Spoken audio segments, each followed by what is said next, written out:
Hello, everybody. I'm Sean Reynolds from Sportsnet, about to be joined by Ken Weeb from the Winnipeg Free Press. Together, we are Kenny and Renny. This is the Kenny and Renny post-game show brought to you by Kenny and Renny. You're the number one advertisers on this show.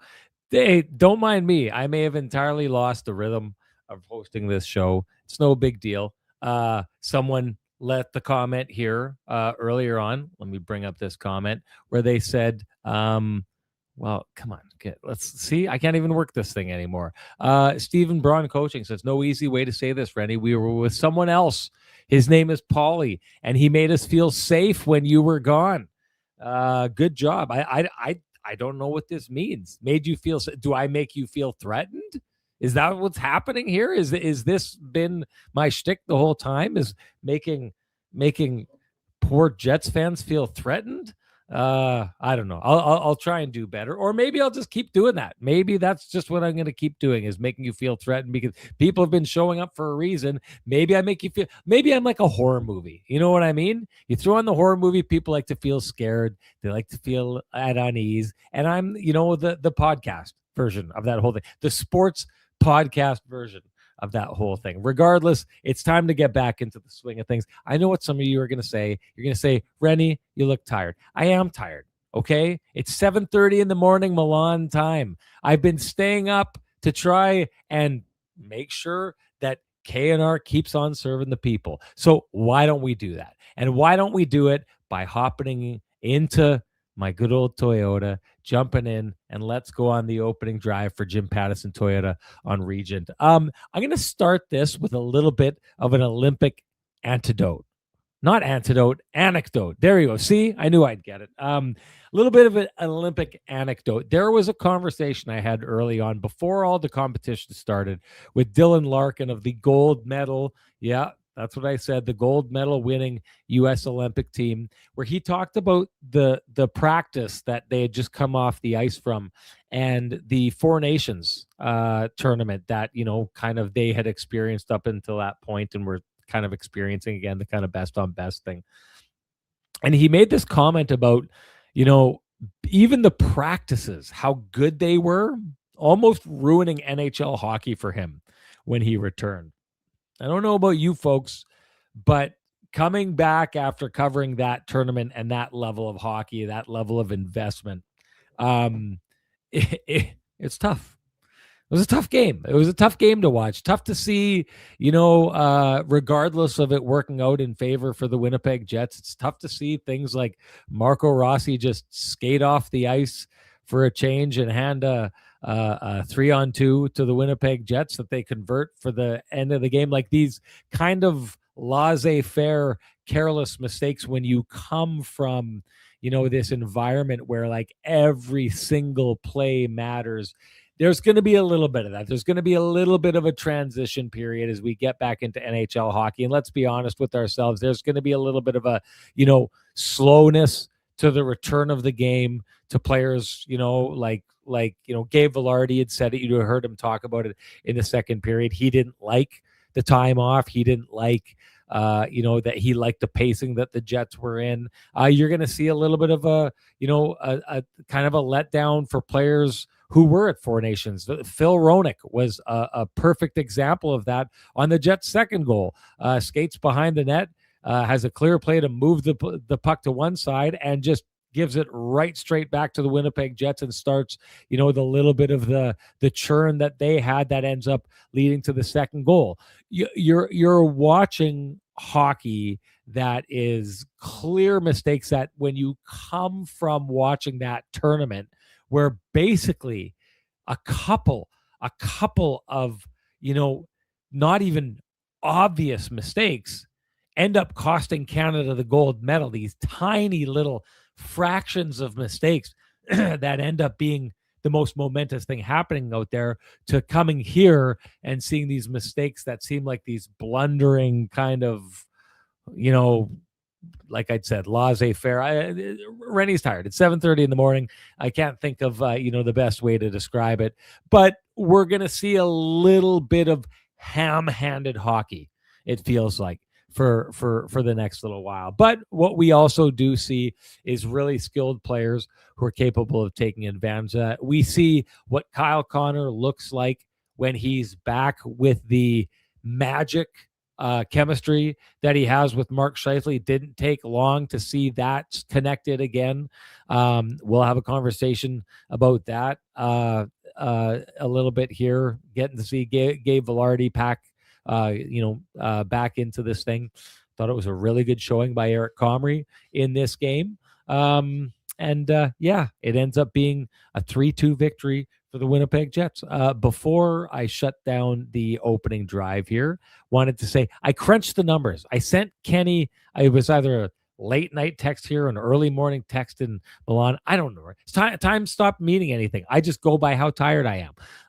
But sent him something, basically crunched the numbers of where things were going here, and realized that with 26 games left in the season before this game, 25 now, the Winnipeg Jets essentially need 40 points out of 26 games to get to that, and that's almost being generous, to get to a point production that would get them into the playoffs, which means this, quite simply this: the Winnipeg Jets can lose the equivalent of 6 games or 12 points. That's all they've got.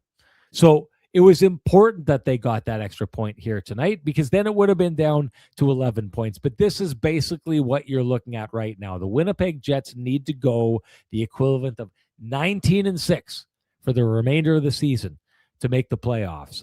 So that's why on this night, coming back, capitalizing on the mistakes made by the Vancouver Canucks and winning this game was crucial, because dropping a game to the last place team in the league and giving away 2 of the 12 points that you have to give away for the remainder of the season would have been an absolutely disastrous start to post-Olympic hockey for the Winnipeg Jets. So good on them to avoid that. That's my take, and that is the opening drive for Jim Pattison Regent. Jim Pattison Toyota on Regent. And just give me one quick second here.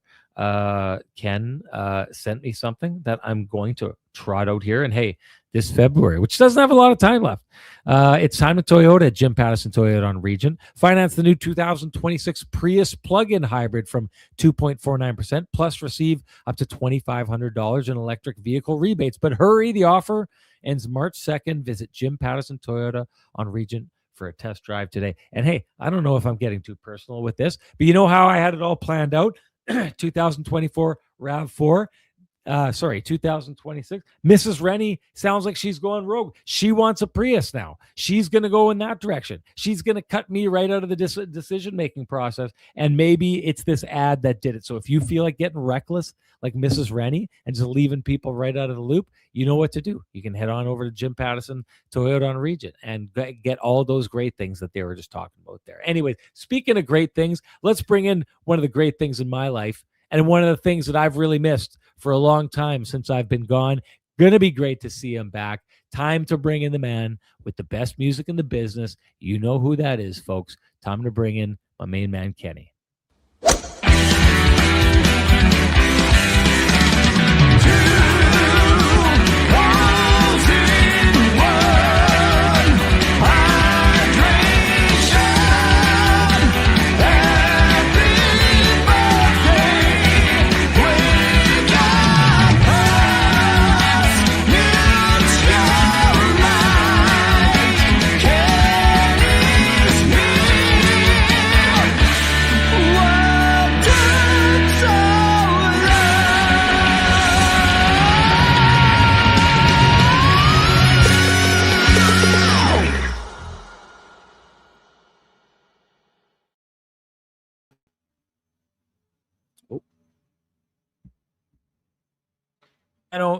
Man, Kenny, I sure did miss you, as I missed the technical glitches on this show. As I can see, you missed me, because when I look over the YouTube videos, I see you totally screwed up the format of the last couple of shows. So it's good to be back, and get those things back underway. Great to see you.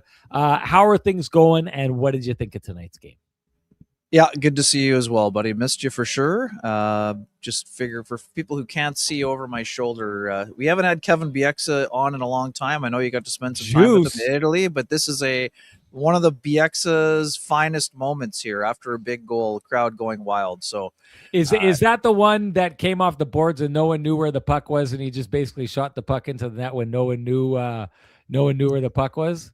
I'm not sure, but it's a Okay. celebration that, and we're here for it. So, He anyways, fluked out. He fluked out. That's all I can easy say now. about Come on now. No, BX. no BX I spent slander enough here. time with BX. There's plenty of BX slander to be had on this show. Welcome back. We'll get to the Olympics at the end, but yeah, great to be with you.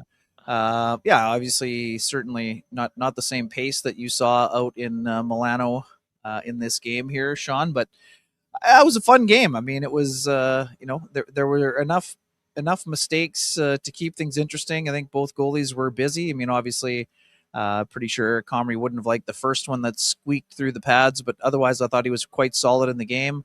You know, Tolopilo looked pretty solid also for a guy who doesn't have a lot of NHL action, but Yep. lots of strong individual performances for the Jets. And, outside of a couple of glitches in the game, I thought overall they looked pretty sound. And again, we understand the Canucks are the last place team and all that stuff, and no one's firing up a parade machine here. But, for a team that needs to try, Sean, I mean, you saw that I've been sending you the quotes for a team that still has belief that they're in a playoff chase until they're mathematically eliminated. The Jets did some things that would give them hope and show why they have some belief. They implemented a few things in terms of, I think being a little bit more aggressive on their forecheck, maybe a little bit more aggressive in the neutral zone. They were able to generate quite a few opportunities. Third period, I thought they sat back a little bit, probably, Sean. I think you'd agree. Just the 2 shots on goal. But, of the 11 they gave up, there was only one high danger chance against, and that's the David Kampf chance. So I didn't see it was a tilted or lopsided period, even though I would think the Jets needed to generate a bit more. Power play looked pretty solid, even though obviously they didn't get rewarded for it. I thought there was some good movement. We're going to get into Logan Stanley. Cole Perfetti I thought was outstanding, Sean. Starting right in the first period, he was rewarded on the game winner. And yeah, I mean, I know my timeline was filled with a lot of question marks about, can't wait to see this new top line. But I mean, the reason that Scott O'Neill put the back together is because he's going to lean on them for one. And for two, he feels players like Cole Perfetti can provide enough balance, that was lacking for the better part of 50 plus games for this Jets this season, and he proved to be right on that case. I did not talk about how good you're looking there, Ken, with the suit and all that kind of stuff. I got to say, the boys at Vittorio Rossi did me up right Yes, when I sir. headed over there. I was making a reel, in the Santa Giulia Arena and in the press area. Man, I got a lot of compliments on the suits, and there was one in particular, a red suit, the black tie, looking. It was, hey, in Milan, the city of fashion. You know what I mean? Didn't Right Said Fred talk about the city of Milan and the I'm too sexy? And now I'm not suggesting I was too sexy for anything, but what I am suggesting is in the city of fashion, the international capital of fashion. I was walking around that place and getting nonstop compliments on the stuff, and of course I was, because I headed on down to Vittorio Rossi. Where they took care of that. They'll set you up that you can just walk around in Milan, the fashion capital of the world, and people will be like, hey, where'd this guy get this? I can tell you where he got it. Vittorio Rossi. And you can do the same thing. Head on down to Corden Avenue, walk into Vittorio Rossi, loudly proclaim Kenny and Renny sent you, ask for Frankie and the boys, and they will take you to the very heights of world fashion, just like that. That's all it takes.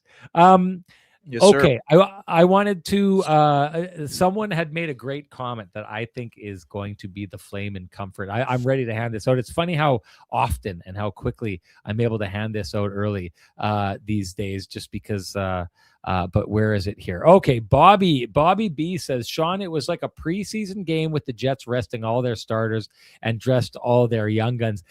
This is a good take because it had that feel to me, and why it had that feel, Ken, was not just the idea that all of a sudden Billy Hanel is out there anchoring, the secondary power play, and all of a sudden Logan Stanley is doing that on the top power play. But also the idea that, a lot of times what you'll see in those preseason games, you'll see all these young guys, and honestly, the Vancouver Canucks start to give you a real feel of like, not quite their NHL roster. So you had that little bit of a feeling on both sides, but also the idea that in a lot of those games, like I remember this stood out to me really early. There was a preseason game, and I think, Charlie Coyle was playing with Minnesota at the time.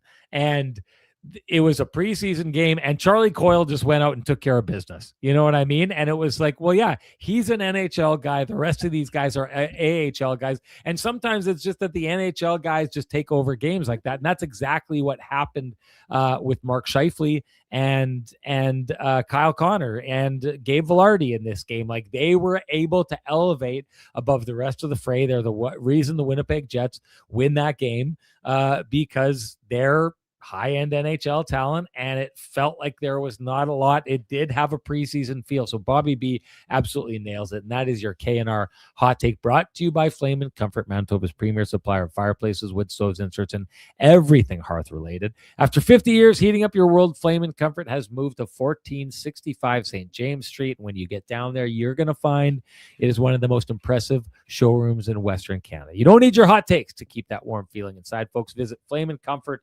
They will take care of it for you. Your takeaways from those guys on this night?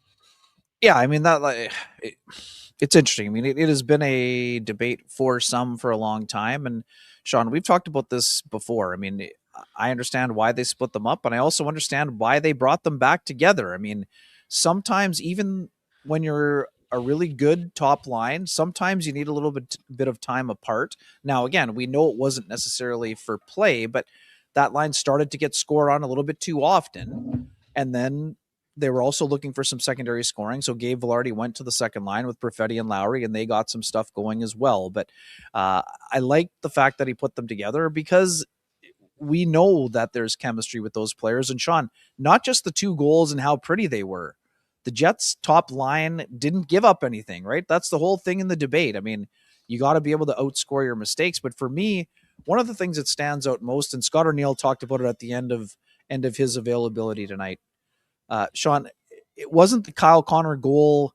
Again, that's an open net goal, but he went to the right spot. The most impressive play and the most important play, if you are a watcher of the Winnipeg Jets, Sean, is the third period back pressure hound dog play that Kyle Connor makes in the neutral zone. We haven't seen as many of them as we did last season, I don't think, to this point. And if I'm wrong, people can tell me that I am wrong, but I don't think that I am. That's the kind of effort play that we saw a lot of from Kyle Connor. And that's when he's at his very best. We know the offensive gifts. We know his ability to put the puck in the net. We know he's got a quick and accurate shot, and he's worked really hard on different ways to score.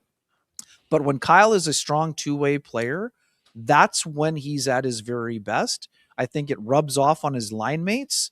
And when his teammates see that type of effort from one of its most skilled players, that is leadership. That's another great example of leadership from a player who we know, Sean, and you know better than I do because you were there. Kyle Connor didn't like the way that his Olympics ended. He said all the right things. And of course, it was still a great experience for him to be a gold medalist, even though he wasn't in the most important games. Kyle Connor didn't like being a healthy scratch like he was in the Four Nations. Last year, he came back and finished with a career best 97 points. What that looks like for Kyle Connor in terms of numbers, we'll see. But to me, that type of effort in his first game back, that is a sign. If that's a sign of things to come, Kyle Connor is going to be a lot to handle for his opponents down the stretch. And again, this wasn't just a Kyle Connor show. That's not what I'm saying. The pass by Scheifele is absolutely exquisite on the first one. I mean, no look, backhand, nothing but net. But also, Sean, the way he surveyed the situation and found the stick of Gabe Vilardi in all that mess was impressive. This isn't just a prayer play by Mark Scheifele. He literally finds the one opening to find the stick blade of Gabe Vilardi in that mass of humanity in front of the net. So anyways, that line didn't give up a lot. and I thought he did a really good job overall. Um, you talk about what you know. I know Olympics lately from having covered it like that. I thought my take on why we didn't think that Mark Scheifele was going to make Team Canada held up extremely well. And if you remember it, I'll reiterate it quickly for those who don't. But the idea being that because Kyle Connor and Mark Scheifele played and have played together more than any other offensive duo in the NHL since 2017, that there would be concerns if you were Team Canada about the ability for Mark Scheifele to build chemistry with other players, because unlike most superstar players in the league, Mark Scheifele has had his sidekick, right? Like his Robin to Batman, Batman to Robin. You suggest or you figure out who you think is who. But these aren't players that have really spent a lot of time going out and building new chemistry with other players. They're not players who have been like, we're going to split up. I'll see you in a couple months, Mark, or I'll see you at the end of the game when they need to fuse us together to make, like the old Transformers, the one giant super robot. They stay together all the time. And my take on it and my suggestion was basically that's what had gone wrong with Kyle Connor in Four Nations. That he was having a hard time building chemistry with the other players out there. And that's what I had suggested was, well, we'll see if I'm right about that, because Kyle Connor is going to go to the Olympics and we'll see how his chemistry building goes there.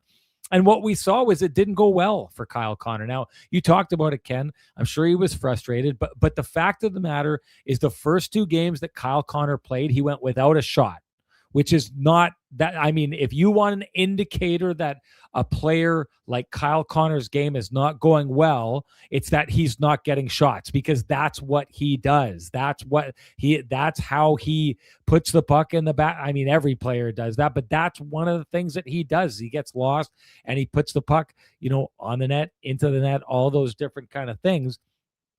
No shots, but not just that. In watching those couple of games, he looked a little lost to me. You know what it reminded me of, Ken? The analogy I've been using is when people get on camera for the first time and you're trying to act natural on camera. And there's this thought that a lot of people have. It's like, well, what do I do with my hands?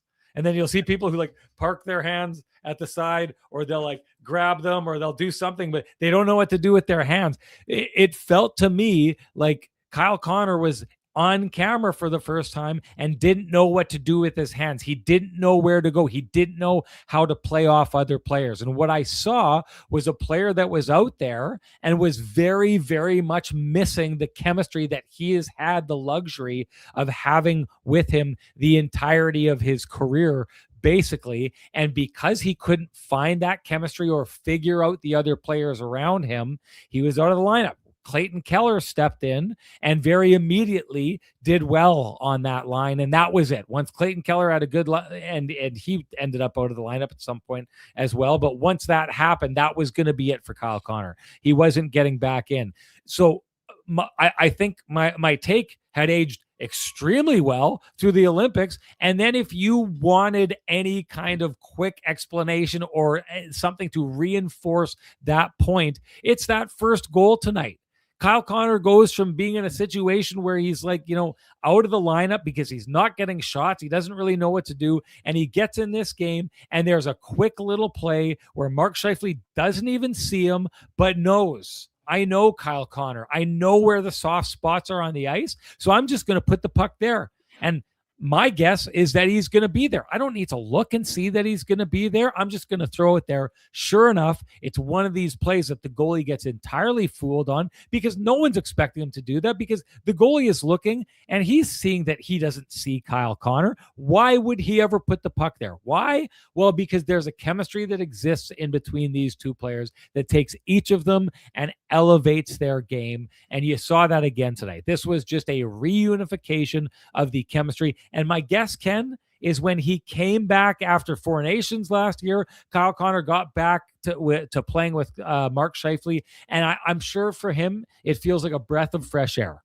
I'm sure it just feels like this just fits. You know what I mean? It's like It's like, sometimes you've got that friend, or maybe you got back together with that ex and things just fit.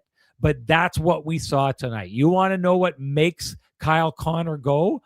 It is the chemistry that exists with Mark Scheifele, and I would guess that it is vice versa in that situation. And it works for the Winnipeg Jets. The Winnipeg Jets are lucky to have two players that have built up a chemistry between the two of them that maybe, just maybe, is the strongest example of chemistry in the entire NHL. But without it, they're different players. Kyle Connor, I think, was clearly a different player.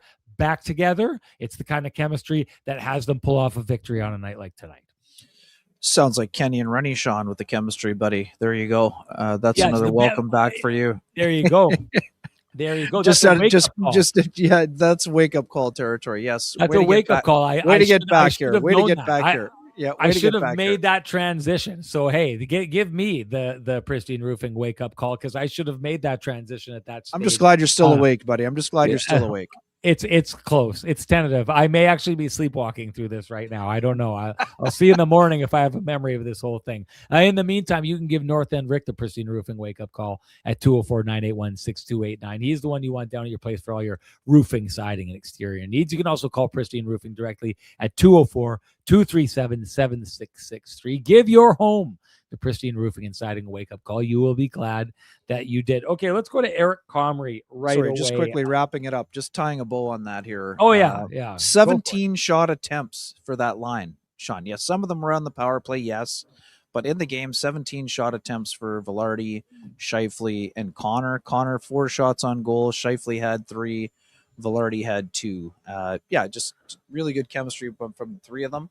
And yeah, I mean, it was an impressive effort, and they needed to be like that. We knew that Kyle Connor was going to have high motivation. We knew Mark Scheifele came back from his Four Nations disappointment, playing with vengeance, not necessarily vengeance, but playing with fire and fire in his belly and wanting to show that he could be there at the Olympics. And now that he didn't make the Olympic team, Mark went out of his way to say he was happy for his teammates and friends that were there. But again, that was something that he had been really pushing to get on, and I expect him to be motivated down the stretch as well. Speaking of playing with fire, this is like a burning hot bad take here by Beer League, who says Mark not making the Olympics was the nail in Canada's gold medal hopes. Needed secondary scoring, a finisher, but a top 5 Canadian scorer over 5 years wasn't good enough. That's a wake-up territory for Doug Armstrong. This is a ridiculous take. And you want to know why it's a ridiculous take? It's a ridiculous take because Canada absolutely dominated that game. Nathan McKinnon, who has proven time and again that he is a more consistent scorer than Mark Scheifele, misses a wide open net. This is just like fate and an amazing goaltending performance by Connor Hellebuck that won this. Anyone who is sitting here thinking that, hey, put Mark Scheifele in the lineup and they outshoot them 50-22 or whatever it is. This is one of these things. And I actually have to say, while we're on this topic, like the funny part about this, Ken, is I saw the columns that came out afterwards about this was Austin Matthews shedding his unable to win image and this kind of stuff. This comes down to 3-on-3 overtime. What have I always said about 3-on-3 overtime in this show? I don't care about the Jets and what happens in 3-on-3 overtime, whether they win or lose. It's like getting it to overtime is the thing, because it's a skills competition. It doesn't matter as much. It's a great like equalizer, and you never know who's going to win on that night. This is like it's hilarious to me, Ken, that people would actually hold up that game, which is just hanging in the balance in 3-on-3 overtime, and then hold it up as an example that Austin Matthews, who did really nothing other than play. I mean, I liked his defensive game, Sean. You like everyone's defensive game in that game. There's only a couple mistakes made on either side of the ice. You have to like everyone's defensive game. What's that? States gave up a lot of chances. I wouldn't have loved all of their defensive game, but Well, I don't know that I thought that they gave up that many, like 10 bell chances. I thought that they put Connor Hellebuck in a good situation to see the puck and to square up and not have to worry about backdoor tap-ins, other than the one that he took care of Devin Taves. But this is my whole point that I'm making here is suddenly we go and it's like, well, this is an example that Austin Matthews is now a winner, has shed that label, and it's an example that Connor McDavid can't get it done. Whereas if it just would have gone the other way, if Nathan MacKinnon puts that puck in the wide open net, then there's all these columns about Connor McDavid is now, he's shed that label. He went out and he got it done. Austin Matthews, still a loser, can't get it done. It's ridiculous to read into that. This is a game that hung in the balance. And this is just another one of these examples where it's like, really, it's Mark Scheifele was the thing that was missing in that game. It wasn't missing the wide open net or the unbelievable saves or anything like that. You could not ask for a more dominant game against that good of a United States team as Canada gave there. The only thing, I mean, the puck doesn't go in the net. It's as simple as that. To suggest that Mark Scheifele would have changed everything is ridiculous.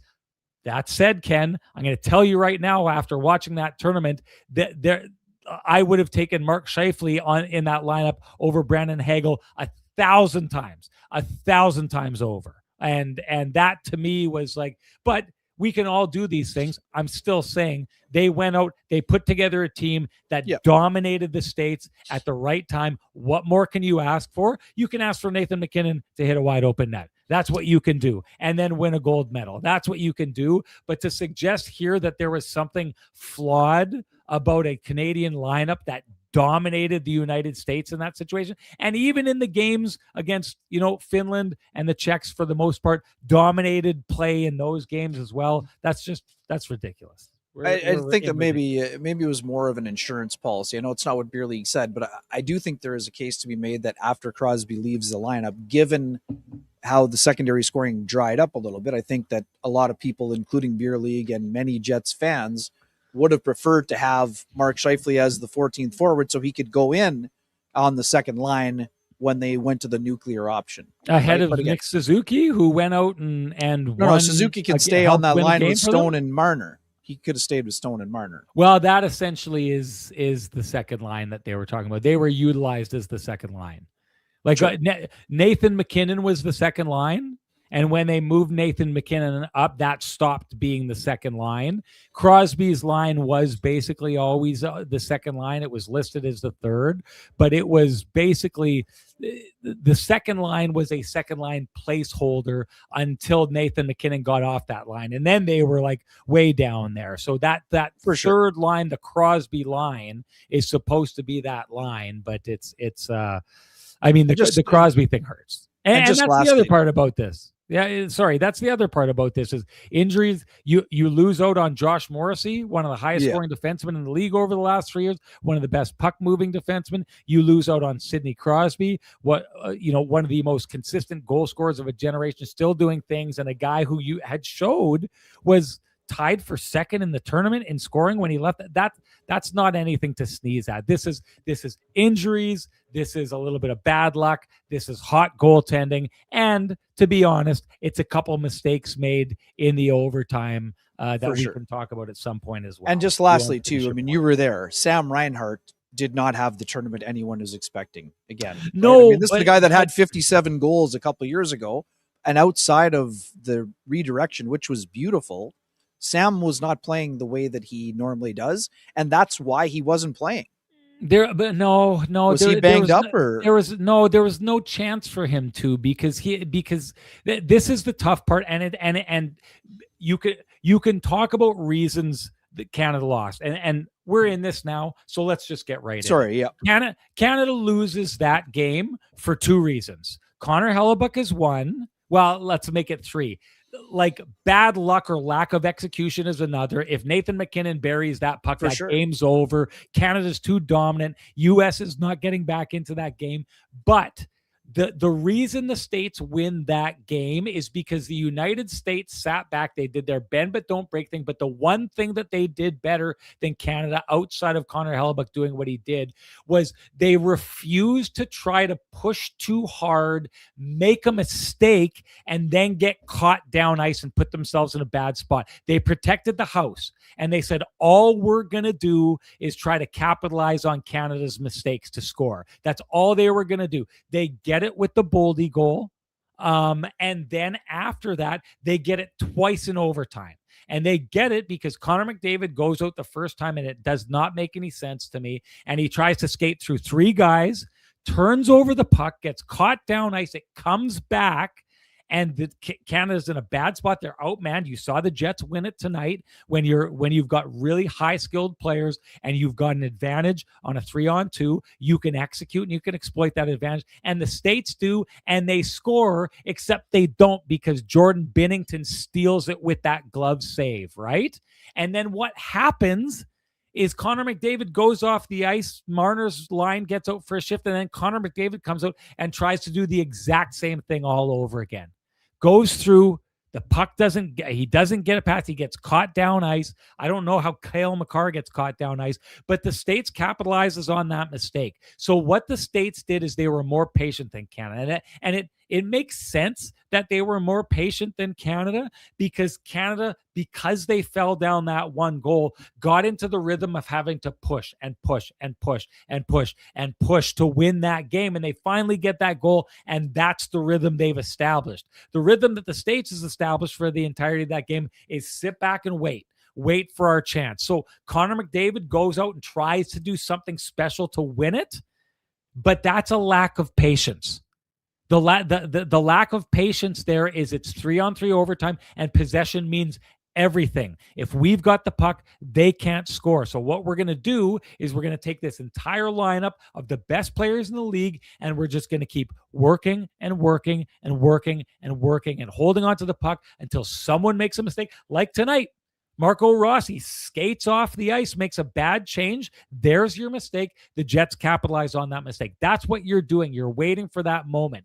And the States waited for that moment. And the mistake that they capitalized on was McDavid not once but twice trying to skate through into the teeth of the defense and turn it over. Someone also had made an interesting point to me as well, that because Canada won against the Czechs in overtime, and it's this amazing individual effort by Mitch Marner to do it, that's what Connor McDavid's trying to do, right? Because he's seen him do it. He's going to call game just like Mitch Marner did. And the other part of it, Ken, is I can only think that Connor McDavid is sitting there and he's thinking, I'm this generation Sidney Crosby. He's got the golden goal. It's my job to get the golden goal. The only thing is his approach is different. If you go back to 2010, Sidney Crosby is playing amazing defense, and he's patient and he's waiting for that one moment. And everyone's seen the golden goal. That one moment is he's on the boards and his defenseman, for a fraction of a second, loses him, and boom, he moves. We all hear him calling it in our ears. Iggy gets the puck. Boom, it's in the back of the net because he waited for the mistake. Connor McDavid tried to create the mistake. It's too good of players at that level. I don't care how good you are. You're not gonna beat three of the best players in the world one-on-one. Turns over the puck. It's in the back of the back of the Canadiens' net. Just the one thing, and again, I didn't notice it at the time, but the one thing our pal Elliot Friedman has been saying about the second 1-on-3 was that it was a chance for McDavid to attack Jack Hughes, who is a forward. So although it is a 1-on-3, in theory, if you can win the 1-on-1 with Hughes, you have a clear lane to the net. So again, I'm not disputing what you're saying. It just that would have been one of the reasons why he attacked. Except when he cuts to the net, there's obviously no room. Like he's trying to jam it in. What do you do there? If the lane's not there, you just continue in behind the net with the puck and you keep possession. And guess who's on the ice with you? For sure. Cale Makar, the best defenseman in the world, and Nathan MacKinnon. the second best player in the world. And now we go and we try for another chance. And Jack Eichel's still out there, and maybe you get him on his heels. Maybe that's how you do it. It's just, I get what's said there. Anyways, to get back to the other part of this, to close out the thing when we were talking about Reinhart just never has an opportunity to get going, as a lot of these other players don't. You could see Nick Suzuki, when he steps up into Crosby's role, he starts getting better and better. Why? We've talked about it on this show a million times. Great players need to feel the pace. No Canadian forward felt the back end of the pace, like his pace scaled back as bad as Sam Reinhart. So it was hard for him to get going. When you're a guy who's used to playing 18, 19, 20 minutes a night, and all of a sudden you're down to low teens or even below that, I just don't think you can get going. And that was the tricky part. That's the choice that was made by Team Canada, is they were going to ride McDavid, McKinnon, Macklin, Celebrini, which had worked for them, and honestly worked and allowed them to dominate the U.S. It makes it harder for those bottom of the lineup guys to get going, and that's where it kind of killed them. Whereas I think the problem with that is it meant that for someone to call game for Canada, it was going to have to be one of their very best guys, one of the top guys. Whereas for someone on the States to call game, it could have been any of them, because they'd all been playing. They were all in a rhythm. They'd utilized the entirety of the lineup, which meant all those guys were in a rhythm and capable of doing something. I wouldn't have said the same thing about Canada. Yeah, and the wild thing, Sean, and again, you were in the building, but Nate McKinnon has apprehension on the play. Like he stops for instead of attacking. I think he could have got to the puck first, and that's what he could have. That's what caused Jack Hughes to be open. I mean, and again, I'm not blaming him. I'm just saying that I think that partially due to the injury that we know that Nathan McKinnon was dealing with, some lower body issue. I mean, he was not the rhinoceros on skates, explosive. But here's the crazy part: Nate McKinnon, even with a lower body ailment, is still one of Canada's fastest forwards, even though he's only going at 75 or 80%. So the fact that he was kind of caught in the middle was wild. And again, Sean, you and I have seen Cale Makar and Nate McKinnon at their very best when they won the Stanley Cup with the Colorado Avalanche in 2022. Devon Toews and Cale Makar, the whole point of playing them together is their incredible chemistry. And yes, Matt Boldy makes an exceptional 1-on-2 play, but that goal can't happen. That goal can't happen in game 55 of the regular season, let alone a gold medal game. That was just not played properly by what is considered as one of the top defense pairs, if not the best defense pair in the NHL. So just a couple of odd things that happened and went the other way on Canada's front as well. And again, full marks to the Americans for finding a way to win. I mean, we talk about this all the time. Sometimes a goalie does the job at the other end, and not that Jordan Binnington didn't, but this was the opposite of Four Nations. One goalie made the extra save, and the extra save at times was exceptional, and the other team is celebrating. And Connor Hellebuyck said it for a long time, Sean. He said it countless times. He wanted to have his Ryan Miller moment, but change the ending, and that's exactly what he did. Yeah. Anyway, sorry to get sidetracked. We definitely did. But we did talk about them, the potential, the reasons why Canada didn't score, the reasons why the U.S. did score. And hey, you can score a great rate with Cambrian Credit Union. Getting a mortgage doesn't have to throw you off your game while you focus on home sweet home.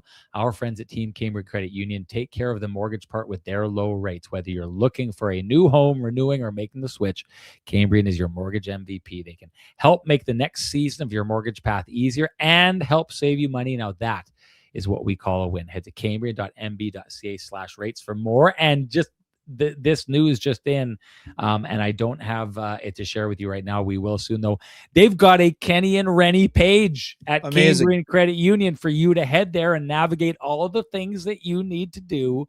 If you want to go open up a bank account, take out a mortgage, do any of those kind of things, there's a Kenny and Renny page there. So we're going to have the information up for you for the next show. It's going to be great. And I just want to say this, I have taken care of my mortgage business that I needed to take care of, did it quickly and efficiently right before I took off for Milan.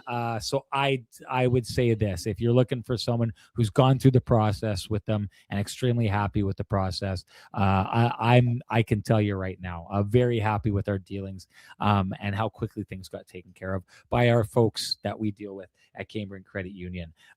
Hey, do you want to give Sweet Lou a shout out, Ken? Yes, sir. For the folks who have realty needs you'd like to have met, buying, selling, curious what the house on the corner is selling for, contact our main man, Lou Furlan, at Royal LePage Dynamic Realty, 204-791-9971, or at the office, 204-989-5000. His email is lou@loufurlan.ca. That's LOU at LOUFURLAN.ca. Lou Furlan, excellent realtor, excellent human being, and excellent supporter of the community, including our podcast. All right, major sidetrack that we took off into there, into the. We were going to talk about it eventually. Let's get back to the game, and let's talk about Logan Stanley and the first out onto the ice for overtime.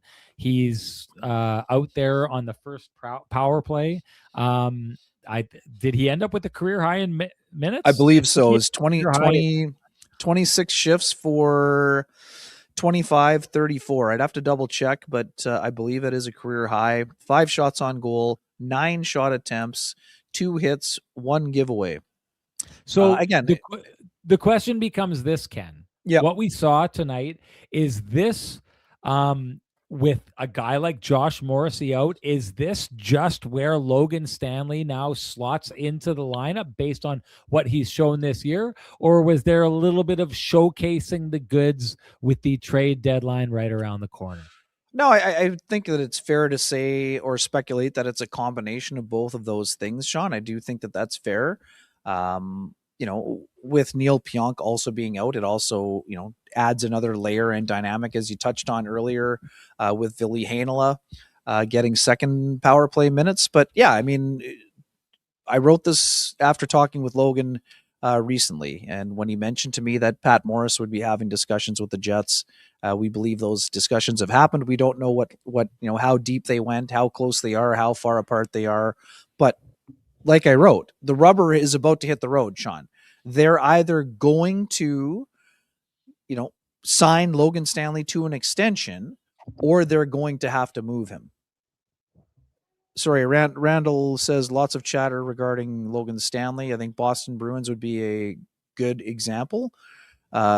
He suggests, would you try to get Boston's Morgan Geekie or a first? Morgan Geekie is not available for one. Well, why not go get Nathan McKinnon? Well, or McDavid.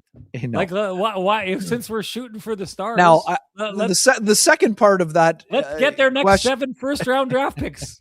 How about that? What are we talking about here? Yeah. Anyways, I think that would be in the aiming high category, but I guess so.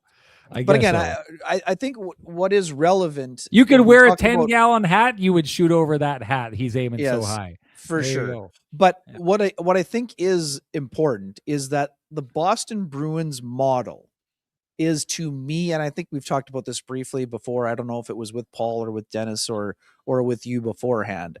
The Jets are looking at the Boston Bruins model in terms of trying to reload quickly. They believe in the core. They are going to try to add at the deadline. They're going to try to replenish some picks. What Boston did, Sean, they traded Brandon Carlo out, expiring contract. They got Fraser Minton, I think, in a first. You need to add someone of that caliber and try to add draft picks or NHL-ready prospects. And that model has allowed the Bruins to be in the middle of the thick of things in the Atlantic after missing the playoffs last year and falling flat like the Jets have on a lot of fronts this year. But in terms of Stanley, I mean, you're still feeling the same way, I think, right? You're expecting him to be moved before March 6th? Oh, I think he's gone. Yeah. And nothing's changed on this. I was on one, I think, Fan 590 in Toronto while I was in Milan, and they were asking me about this. And with Borney and Kipper. Yeah, if you remember, I never had I never changed my status on Nick Ehlers last year. I said right at the beginning of the year, I thought Nick Ehlers was gone. That never changed throughout the entirety of the year, and people kept talking to me in the chat room, and they'd send me messages, and they'd tell me how they thought I was wrong and how things had changed and all these different kind of things. This would be a scenario where if the Winnipeg Jets were going to keep Logan Stanley, they would have to pay him through the nose, is what they would have to do, because they have in the way that they've handled them. And now don't make it, sorry, don't take from this that I'm saying they bungled Logan Stanley. They always believed in Logan Stanley, and they always thought that he could end up being exactly what he is right now. And to be honest, I think Logan Stanley for a long time was trying to be something else, and that was one of the things that held him back. And in the end, when he finally became resigned to, okay, I'll just start doing what you want from me, and became the vision of what the Winnipeg Jets organization had of him, he kind of grew into his own, and now he's become everything that the Winnipeg Jets thought he could be. And I do think that if the Winnipeg Jets hadn't held him accountable to that standard, that he wouldn't have. I think he would have been a player that wasn't as physically engaged, that didn't use his size the way that he does. He just would have tried to be the scorer that he is now, but I don't think it would have made him as good defensively either. So I'm not saying this about the Jets, but I also do think that the Jets could have set those standards, but still brought him along faster. And I think he believes that. And because he's been brought along as slow as he has, he was drafted the same year as Austin Matthews. We're talking about guys who've been in the league a long time. He's 28 years old, and he's just now trying to get his payday. Austin Matthews has been making great money for a long time. Patrick Laine is getting to the tail end of a massive, massive contract that he's been making money for a long time. The guys who are the age of, Matthew Tkachuk, how long has he been on big contracts, right? I'm not saying that Logan Stanley is the caliber of those players, but what I'm saying is the peers from his draft year have not just been making good money for a couple of years. It's been a long time. Logan Stanley is just in for his first opportunity to make life-changing money. When you get to the NHL and you get to be a good player in the NHL, that becomes one of your goals. That's the reality of it. And he's at a situation where now he's 28. A lot of players' careers are done by the time they're 33 or 34. He's got to make money on this contract. He's got to hit a home run in this contract. So the best way to ensure that that happens is to go to unrestricted free agency and let everybody bid and let the cost be driven up and then go in that direction. To me, I think he's probably frustrated with the Winnipeg Jets. We know he is. He asked for a trade at some time as he wanted to come along a little bit faster. So there's going to be a part of Logan Stanley that looks at the Winnipeg Jets and says, I'm in this situation right now because you guys held me back. And so put it this way, if the Winnipeg Jets are going to keep him, they are going to have to pay him. They're going to have to pay him the amount of money that would have him say, there's no point or no need for me even to go to July 1st because they're giving me the kind of money that makes up for what I've felt I needed to get to this point. I don't think that the Winnipeg Jets are in the habit of grossly overpaying players. So that's why I think he's going to unrestricted free agency. Just quickly, one of the things that really stood out in my conversation, one-on-one talk with Logan Stanley, was that he dumped, 10 to 12 pounds, Sean, in the offseason, going from 240 to essentially 228 to 230. That's why that's allowed him to move a little bit more freely. I think his skating is we've noticed. Obviously, we know the shot and all those other things have always been something that is part of his game, his ability to get shots through. But the ability to dump that weight and realize that he needed to be faster as the game gets faster, I think was quite important. And, maybe I should save it till Sunday, but Sean, I have a theory about one of the teams that's going to be a suitor for Logan Stanley. I think the San Jose Sharks. We talked so much about Ryan Reeves kind of being the enforcer and the protector of guys like Macklin Celebrini and Will Smith, and it'll be Sam Dickinson and all the other young guys are going to be incorporating over the next couple of years. They're a team that has a bunch of expiring contracts on the back end. I think John Klingberg, Mario Ferraro, guys like that. I think they're the kind of team that could use Logan Stanley in a, kind of a, fifth defenseman role that could move up and play higher if you need him to. And, they're also an organization that, again, I'm not comparing these guys apples to apples, but they had some success with Brendan Dillon on the back end, big, strong guy. And I think that Logan Stanley is going to be a guy that makes a lot of sense for a team like the San Jose Sharks that's starting to be on the rise. I just wanted to bring this up here because Tracy's saying something which I think is it's a little dangerous for me. She says, so he lied, Sean. He doesn't want to stay. This is basically setting it up to make it sound like I'm calling Logan Stanley a liar. This is one of those things where you can make a comment and that comment can say, yeah, hey, I'd love to stay. And behind in his brain, he's thinking they could pay me this and I'd love to stay, right? Like that. Hey, for sure, I'll stay a Winnipeg Jet. Let me just a short little list since you said this that I've been just calculating here. Brendan Dillon, Tyler Myers, Kevin Hayes, Paul Stastny, all players that said I'd sure love to stay with the Winnipeg Jets. And then when unrestricted free agency came around, they were gone. So like looking at it in this situation and putting this question out, I think, maybe you didn't mean it this way, but it makes it seem like you're suggesting that I'm calling him a liar. I'm not calling him a liar the same way as I wouldn't call Brendan Dillon or Tyler Myers or Kevin Hayes or any of those players liars. They say these things because if the Winnipeg Jets are going to meet certain demands, then maybe they'll stay. All those players said they wanted to stay and they all ended up leaving. It's not about being liars. It's not like they're deviously behind the scenes twisting their mustache saying, oh, we sure put one over on them. I'm sure they'd love to stay. If they get the money that they think makes sense or if they get something that works out in that situation. But if they were being 100% honest, I'm not saying they're lying, but if they were being right out front, I think they'd say, sure, I'd love to stay in Winnipeg. I'd love to play in Anaheim as well. Man, I'd love to play in Utah. I hear it's beautiful and I kind of like skiing and so does, my family and things like that. And if they pay me that, I'll go to those places. So I'll say this. I definitely didn't hear Tracy from Logan Stanley that he was like, it's Winnipeg or bust for me. Like, yeah, I'd love to stay. I'd like to pursue it, whatever, any of these things. But to suggest that means now that he's Winnipeg or bust, and if he doesn't stay, he's lying to you. That's a pretty jaded way of looking at things and a pretty jaded way at my approach from this situation. Ken, let's say we've kind of covered that from kind of up and down and all around that, just like Myers Drugs has the city of Winnipeg kind of covered up, down, all around. They're the people you want to go check out if you've got any kind of supplemental needs, any kind of health food needs, and of course your prescription needs can be taken care of, and they will deliver it right to your home. You don't even need to get off the couch. You probably should maybe go take the dog for a walk or something like that. Myers will be there ready to drop off your stuff when you get back, so give them a chance over at Myers there. Okay, Ken, time for the awards. Johnson Group got you covered. Play of the game. I know you had a good one. Yeah, I'm going to be honest. There weren't a ton at various points of the game, but Vladislav Namestnikov's back check and ability to get to the puck first just slightly was better than the Connor Garland effort in the slot that prevented Kyle Connor from scoring his second of the game. Namestnikov getting back and lifting the stick and getting to the puck first. I don't know who the guy on the back door looking for the rebound was, but exceptional play by Namestnikov.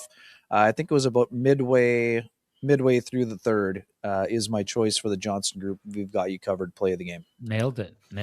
I like it. I think you got it, and I'm not even going to try and add to it, Ken. And hey, do you run a small business in Canada? Look to Canada's #1 employee benefits plan, Chambers Plan, to give you a competitive edge. Chambers Plan is the simple, stable, smart choice for over 30,000 businesses countrywide. Visit chamberplan.ca to learn more. And Ken, that brings us to the hashtag the keg save of the game. What do you got? Yeah, I know Scott Arnell shouted out the overtime save, but for me, this game doesn't get to overtime without the left pad stretching out save on David Kampf in the third period. To me, I thought that was the best save that Eric Comrie made in this game, and that's why I'm choosing that one for my keg save of the game. Okay. That's I think that's a pretty darn good one. I do like the one that Arneal's talking about. I didn't say I didn't like it. Pad save. I think that kind of the timeliness of that, he squares up to it well. But in the past, this would have been one of those ones where the guy shoots it, he squares up well. You may want to give him points for being bigger and boring, but the shot is basically like right in the crest. So yeah, you're probably right. The pad save would definitely be the hashtag the keg save of the game. Doesn't matter. Doesn't matter what I think, especially as tired as I am right now. Matters what you think. Share with us your hashtag the keg save of the game. You're automatically entered to win a $50 gift certificate usable at any of the 3 fine keg locations here in the city of Winnipeg, each location finer than the last. And the, I don't know. Sorry. I'm getting sidetracked by comments. The winner from our last show, that would be Glenn Fricker. Glenn, you know what to do. Direct message me at SN Sean Reynolds. Send me your full name. Send me your email. I'll have the fine folks at the keg send you a $50 gift certificate usable at any of the 3 fine keg locations here in the city of Winnipeg, each location finer than the last. Ken, anything you have to say before I fall asleep in a plate of spaghetti in front of me here right now? No, I had a great break, great vacation. Looks like we're fortunate to get out of Puerto Vallarta before some of the madness was happening there, but had a great time with our family for a nice 7-day break. And Stacy and I got an extra 3 and watched some Olympics on the telephone and using our technology. But yeah, it was a really good break. Feeling rejuvenated. It was 26-51. Now I guess it's 25-50. Sean, to go should be a fun time. This next week will be some fun games on the docket. We got the trade deadline. I know some people have been asking. We've got lots of time to dig into the trade deadline outside of our thoughts on Logan Stanley, and we will get into that. And just wanted to say, I know I've said it to you personally, but proud of you. First Olympics, darn good job. Hope you had a great time. Definitely had serious FOMO, even though, like I said, I enjoyed my vacation. But seeing you on those Sportsnet hits with Luke Fox reminded me of our lots of on-air fun playoff and chat. Great job with Ailish Forafar as well after the women. I thought that was excellent also. And just lastly, a couple of your other Olympic highlights. I know we talked about the gold medal game, but just putting a bow on that experience before we shut her down for tonight. It was man, I mean, everyone's gonna know this, but like the food over there is just like something else. It is outstanding. We found this great little bistro that wasn't far from Santa Julia Arena that we ended up going back to like 6 or 7 times because the food was just outstanding, run by a little family that were just the absolute best. For me, we slipped up to, there was one day because the game started so late that before the men's tournament started up, we didn't have to be at work until 5 o'clock. So we hopped on a train to go to Lake Como, where George Clooney famously has a place, and that's only a 30-minute train ride from Milan. That was pretty neat. Went up there, spent some time, had like the best gelato I've ever had in my life there. That was really kind of amazing. Really not a lot of time though to kind of do anything. We got downtown and checked out some of the streets, and then that was it. Some of the days we were getting up at 9 a.m. Getting up at 9 a.m. and then didn't get back to the hotel some days by 3 a.m. I know some people had sent me, when you're in that grind and you're getting like 4 hours of sleep and then it's like, get up and do it again. And I'm getting, folks who watch the show or whatever sending me messages saying, oh, quite the holiday, must be nice. And you're like, now listen, I'll never complain about my job. I love my job. I watch hockey for a living. But that doesn't mean there's not grinds involved with that, lack of sleep, some sacrifice, going without seeing your family, all these different kind of things. It was, to your point, and you'll have known this from being around the Olympics before, it's work. It is a lot of work. It is sometimes covering 3 games a day and handling all the different things that come with those, and shows, hits back home, live TV, all these different kind of things, dealing with players, dealing with just like the logistics of everything. But that said, I loved it. I'll do it again. I'm sure hoping to be around for the next tournament. That's going to be in France 4 years from now, and maybe even doing some Summer Olympics in LA.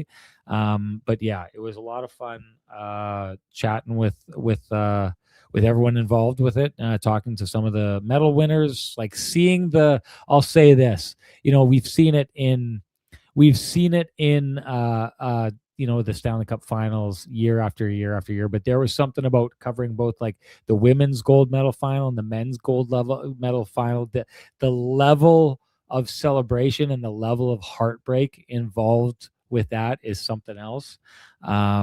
It's tough to sit there and talk with someone who's, I've talked with Connor McDavid after he's lost Stanley Cups before. Ryan Rashog from TSN and I talked with him. I think we were the only two media members outside of maybe on the broadcast, Kyle Bukowski speaking with him. And it was like, and Nathan McKinnon came up and just kind of cut his heart out of his chest and dropped it down in front of you and like said that, see that there, that's broken right now. Right. Like it was that kind of stuff's pretty heavy. And the one thing I'll have to say is we didn't get into it here. We'll have to on the next show because we're seeing a lot of stuff from it. A lot of people talking about it. We'll have to get into the Hellebuck stuff, what he did, what he pulled off, his reaction to it, and the whole involvement of the MAGA world and the connection that hockey team seemed to actively pursue afterwards. It's something we're going to have to talk about on the show. I know some people want to talk about it, and I don't want people thinking that it's something that we're trying to shirk. Ken and I we'll tackle these things head on. We didn't get to it this show. We should maybe for sure get to it next show, and maybe it'll dovetail nicely because it'll be the first game back for Connor Hellebuck, which allows us to kind of talk about what's kept him out until that point. Okay, that's it for us. Time to shut it down. Thank you for coming along for the ride with us. It's great to be back, everybody, and get back to doing this. We'll get a little bit more narrowed in. We had to have some kind of conversation at some point, about Olympics. I know that chewed up a lot of this game. I would suggest that the game that we saw played, if there was a game we could have taken some time away from, this felt like a half NHL game to me. So I don't know that we were missing out on a lot, although we didn't get to talk about Comrie as much as we should have, and maybe Ville Heinola and some of those kind of things. I don't know. I'm tired, and I'm not getting to the hey, it's my job as the host to steer it in the right direction. I think I missed on some accounts tonight, but regardless, we'll get to it. I'll be better off next show, and we'll get to all that time then. So thank you so much for joining us. We know it's tough to stay up till this time of the night, and a lot of you did it. We appreciate that. Thanks to all you listening tomorrow morning and the days going forward. We will chat with you after the next game, but before we do, let me just say this. If you appreciate the conversation happening in this space, we implore you to appreciate the contributions by our sponsors who fight to keep the conversation going in this space. That's Jim Patterson Toyota, Vittorio Rossi, Cambridge Credit Union, Sweet Lou Furlan, Pristine Roofing, Flame and Comfort, Myers Drugs, the Johnston Group, and of course the Keg. Thanks to them, and thanks to all of you. We will catch you after the next game. Talk to you then, folks. Bye-bye.